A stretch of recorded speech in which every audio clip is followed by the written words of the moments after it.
দুদিন যাবৎ টানা বর্ষণে জলের নিচে কৃষি জমি, কৃষকের মাথায় হাত, ক্ষতিগ্রস্ত একাধিক কৃষক পরিবার।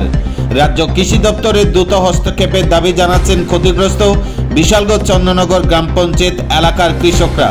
শুক্রবার বিকেল 5টায় এমনটাই ধরা পড়ে আমাদের পাবলিক অ্যাপস ক্যামেরায়।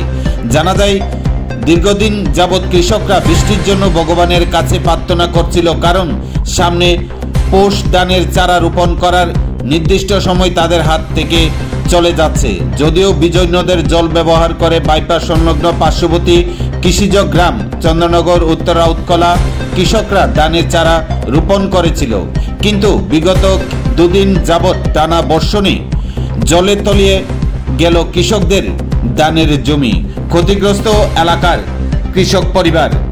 তাই রাজ্য কৃষি দপ্তরের দ্রুত হস্তক্ষেপের দাবি জানাচ্ছেন এলাকার কৃষকরা। এখন দেখার বিষয়, সংবাদ পরিবেশিত হওয়ার পর উক্ত বিষয়ে কি ভূমিকা গ্রহণ করেন রাজ্য কৃষি দপ্তর, সেদিকে তাকিয়ে আছেন এলাকার কৃষকরা।